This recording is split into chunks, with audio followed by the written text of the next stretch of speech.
Yeah. Yes, Hey sir. there. Happy Monday. Yes, we are live. And it's funny that there's so much of that ubiquitous sort of hip hop, electronic style, royalty free music that I can't even tell what's like in today's world. Like, is that a real song or is that like a audio block? Is that one of Taylor Swift's new? Yeah, New it all runs together. Yeah. What is up? Hey there. Oh man, so we were doing the recap of the weekend. Some top secret things that can't be mentioned, but Yeah. Austin and I did our adventure out west yesterday to the Keller Williams Go headquarters and got to play around, monkey around in their sandbox, and that was cool. And they've got a killer little setup that is basically just like the island. It's like neglected, and so we're gonna bring that back to life. It looks great. I saw the pictures, and then I saw you guys. I saw the pictures of your first recon. Yeah, out yeah, there. I did and the I was recon. Like, holy God, there's a lot of gear out there. Yeah, and there's like a lot of of stuff. really high end. like that stuff. rack mount. It was like, whoa, okay, and it's crazy to have, having sold umpteen, dozens of everything in that rack a million years ago, or probably like the great grandfather of what's in that rack. Yeah, exactly. But like, there's badass Shure wireless where you could literally go out and sing at American Airlines Center. Yeah, with it's like these. it's mega church rack unit. It's absolutely professional level. So it was funny because you've got this wireless system that's not meant to be, but could hold its own in an arena where you can literally dial in the frequencies of each microphone so they don't step on anybody and the security guard's feed doesn't come through.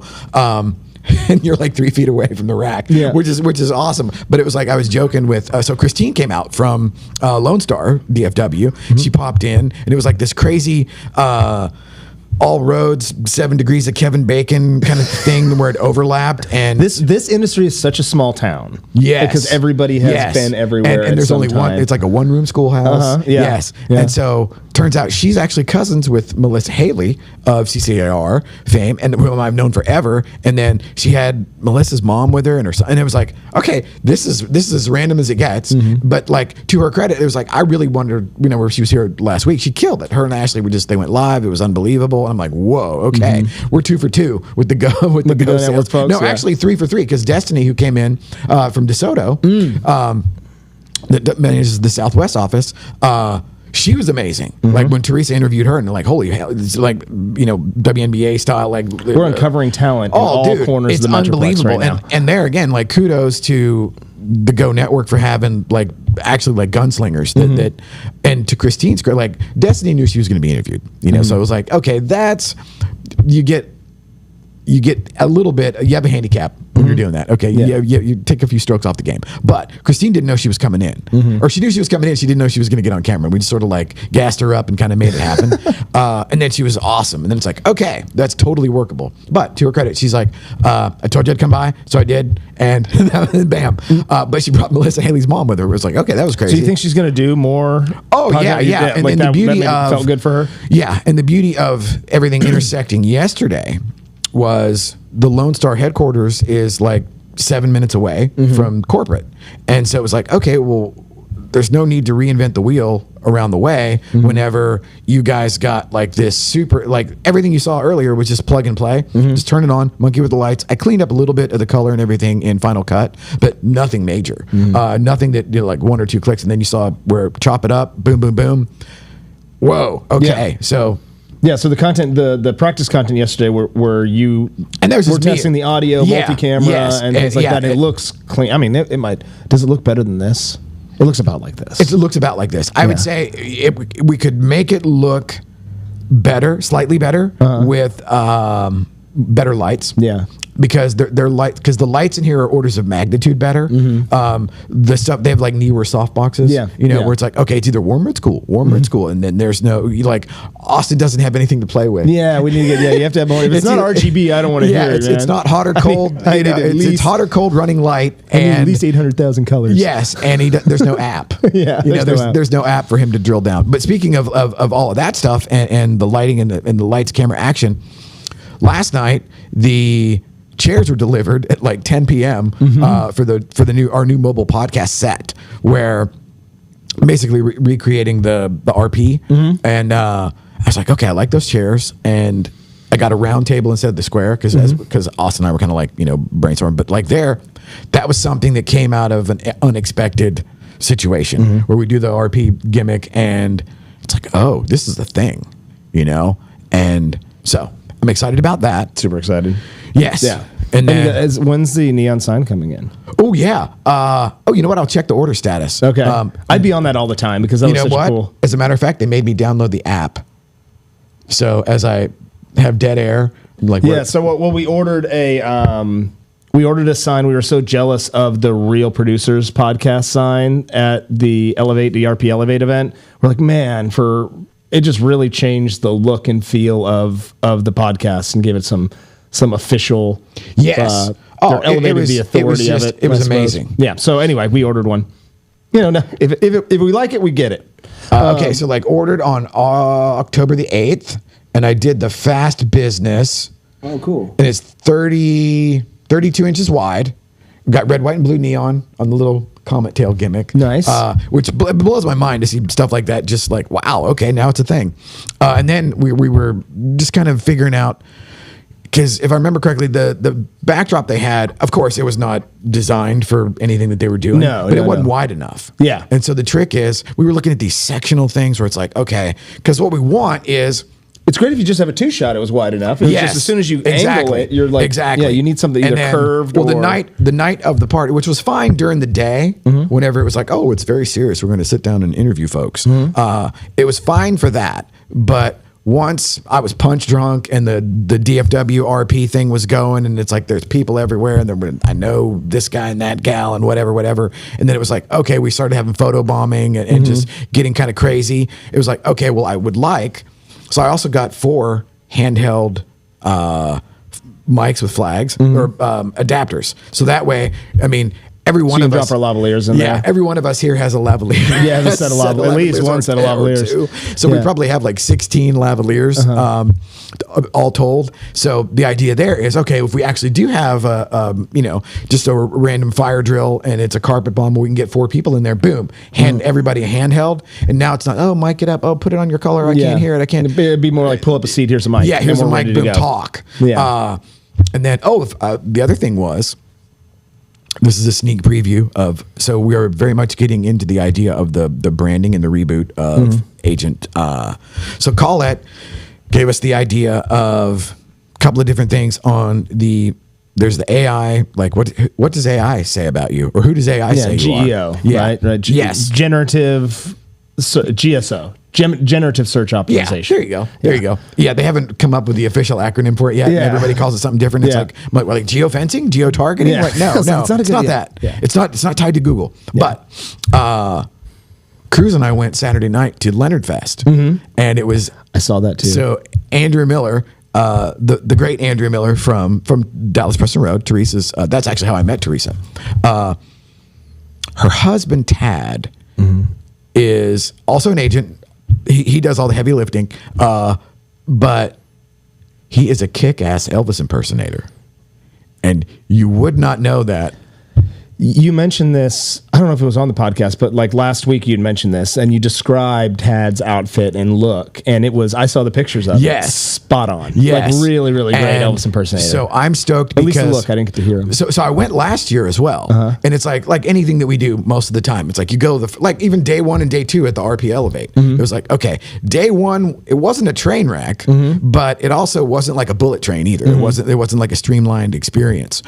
But like I went last year, and I think I took Stuart with me then. So yeah, because like Stuart was kind of my second shooter backup guy, and I had no idea what to expect. It's out in the hinterlands, and it's up on a hill. And last year it was in November and it was cold, which sucks. And so I'm wanting to stand by the fire because they've got a fire that's like Aggie bonfire style, and kind of got a feel for it, but like this time out, it was like I knew exactly what was going to happen, and they had everything dialed in a little bit better as far as like scheduling goes. And you saw the photos. Well, now I went out early, and it was like, okay, now I have time lapse of him getting transformed into Elvis. Oh, that's cool. So now I look forward to that. Yes. So I had the concept of like what I want this to be, and then Cruz was there with the fancy, cinema settings and probably whatever with his fancy camera, and we intentionally, after he was done, he was still in the gimmick, had him start to do marketing pieces. Where, like, you know, like if you're looking to buy or sell, call the king. You know, that kind of a deal. Because the idea is, I don't know if you can force virality, but I want to find out. Okay. And there, like, we're rebranding. Well, Andrea Miller Group will still be Andrea Miller Group, but it will be like featuring the king of West Plano or whatever. And I tried, but it got dark so early. What I really wanted to do with the handhelds was just to get like man on the street things where we'd like, oh yeah, you're walking up and and like, well, he's not just the king of real estate, you know, and like you just get some shit like that, but that didn't pan out. Yeah. But we got tons of killer footage, and Cruz did one of the patented tricks with the DJI Labs and the magnet. He put it on the handheld. And so he actually has vocal of him. Oh, he did it on his performance. So we've got good audio. Yes, he's got good audio, but now it's going to be like, okay, what is it? But what will it sound like? Because the band is, you know, like behind him. Yes, it's going to be heavy vocal. We weren't into the board. Yeah. we weren't find a good way to get like into the board for a lot of our stuff. We had the Zoom. We had just a Zoom H6 and be like, hey, I need a 1/4 inch or a XLR. And so that'll be one of our missions at Metrotex. Yeah. Is to like, who has the Allen wrench that opens the monolith?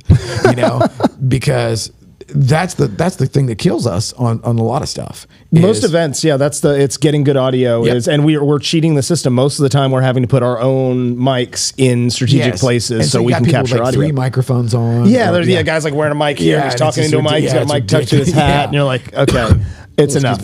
I'll cough as well. There we go. It gets ridiculous. Yeah. And then you're swimming uphill afterward because, well, if my mic hears you, and then you get the spill, and then it turns into this weird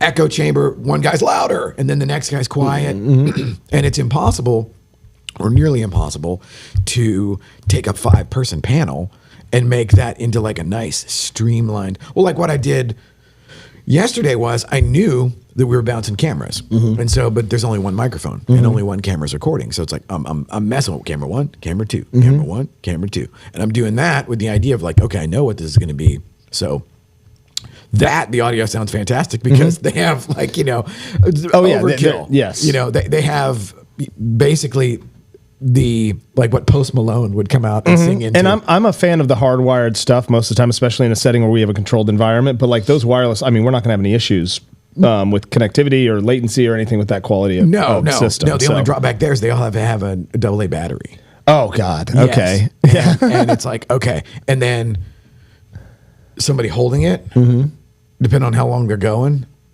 Oh, fatigue. Oh, yeah. You know, it's like, no, talking to the mic. Yeah. But you know, that is difference too. Cause like people, everybody holds the mic different. Yes. Like being on we have to have some pretty unique or, in like intricate control of each channel, like in analog we can, because you said a lot of that's on. Well, it's on an app, which is interesting, and it's like a Behringer app. So I mean, it's like a high end gear, and it's like, whoa, okay. It was intense. Am I too old school for just wanting it analog sometimes? Like, give me the knobs and the dials that are directly tied to the thing. No, like, dude. I want... Like, give me an analog mixer. Yeah, because I don't know how many times you tried to, like, my finger won't go on the iPad or, like, overdoes it or it's, like, freezes. And you're like, oh, my God. Dude, yes, exactly. I was just like, when Austin and I were troubleshooting last week in Colleyville, it's like... Oh my God, everything's a touch screen. Like, yes, of course, I loved Star Trek as a kid, and it's badass to have everything be a touch screen. But there are times when it's like you hit the home thing by accident. Now I'm like, oh, now I'm 5 levels back. Yeah. And I forgot where I was. And I got to relearn this thing every time. Well, there's a reason, like an airplane cockpit, that we've got dedicated knobs and switches for stuff, and it's not like one big. It's not a Tesla iPad. There's a reason, right? There's not he's not on his phone throttling up and down. Being like, oh, let me restart it. Yeah. Let me iOS update. Yes. Yeah. Exactly. And the Wi-Fi sucks. Oh, we're going down. Well, and so like troubleshooting that, and it was like literally the final piece of the puzzle was factory reset on the stupid internal thing on the touchscreen. And it was like that was the final piece of the puzzle after, you know, figuring out, okay, it's not this, it's not that, it might be that, it's not this. But that was the analog way, where it's like you literally split the room in half, and it's like, okay, it works over here it sucks. Okay, well, now we know everything over here is good. Everything over here is questionable. And then you do the Sherlock Holmes. Isolate the variables. Yes, eliminate the impossible. What is it? I don't know this. Yeah. Oh, I had Is it. there- It was right there. Is this like Robert Downey Jr. Sherlock No, it Holmes, was or just like Benedict old Cumberbatch. Sherlock? Okay. It's a legitimate Conan Doyle. Okay. You eliminate the impossible, and then whatever's left, however improbable, or no, you eliminate the possible. Yeah. and- Whatever's left, however improbable, improbable. is the truth. Okay. Yeah, Now I gotta go think look that we're up. paraphrasing.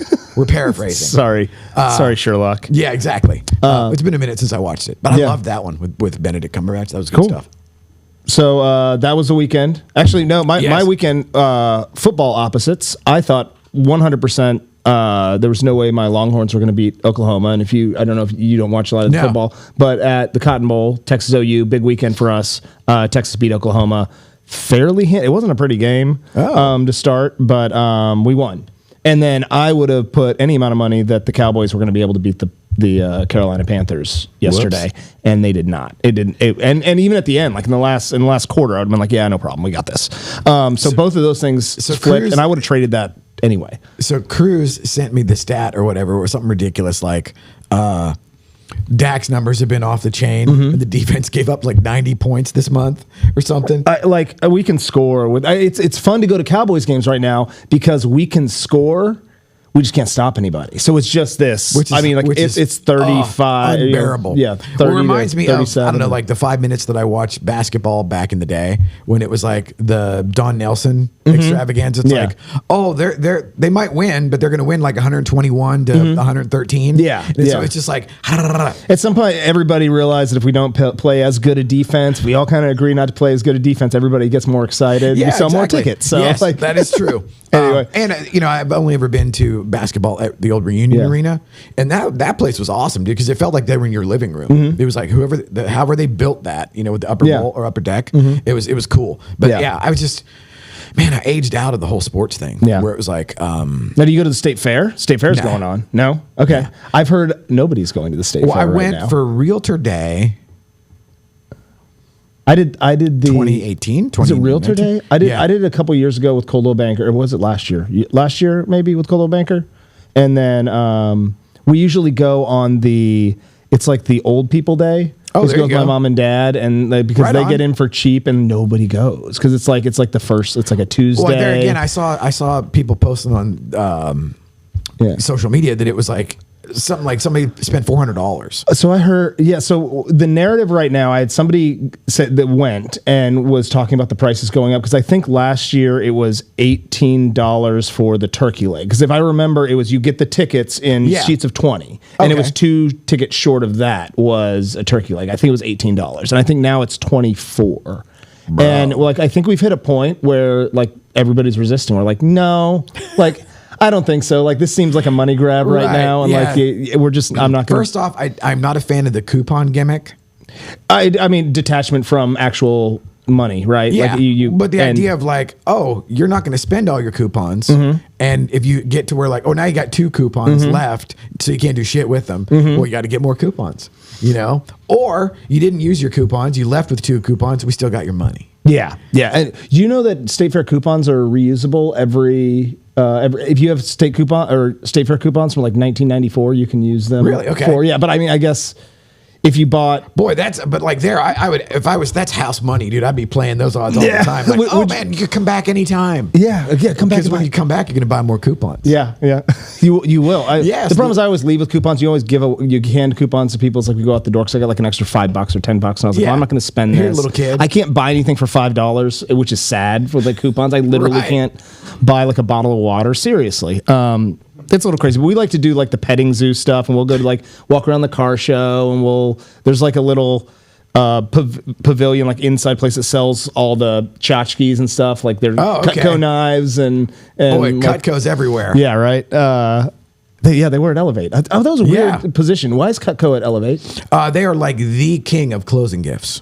That makes sense. The undisputed king. Okay, that makes sense. I was the wondering. corporate culture that they have, it was amazing because Chelsea, who was there, known her forever, and Mr. Thank You, John Israel, he came out of Cutco, and obviously he's still connected to them in some way, but he's not out selling knives anymore.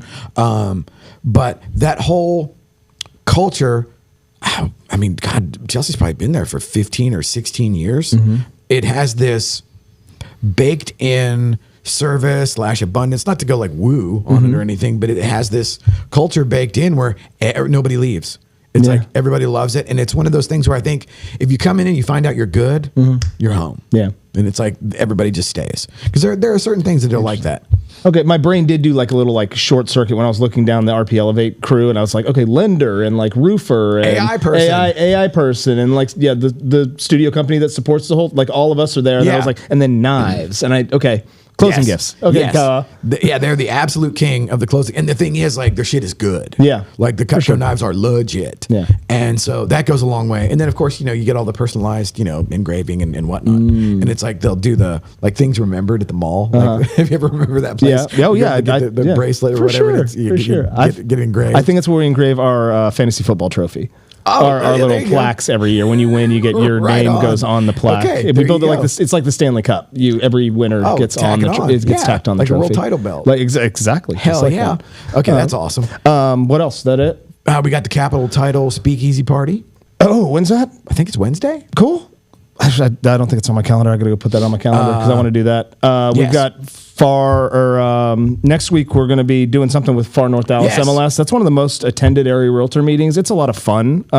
Yes, it's Josh and Charmaine. I guess the should we do like, because if we had the neon by then too. We're talk to Charmaine about what she wants to be, because it started as sponsorship, and I think she wants us to share more like insight in what we're doing. Well, here, we could go in and like maybe recreate or create the set for the first time. And go in and like sit and do the presentation as if we were at the podcast. Let's bounce some ideas. Like tomorrow and Wednesday, let's bounce some ideas off Charmaine, see what she wants to do. She's got a vision for it. I want to kind of like, we're on her vision board. Yeah. I think she's got an idea for an idea or for something. Okay. Or not. Who knows? Cool. All right. Cool. Happy Monday. See y'all soon.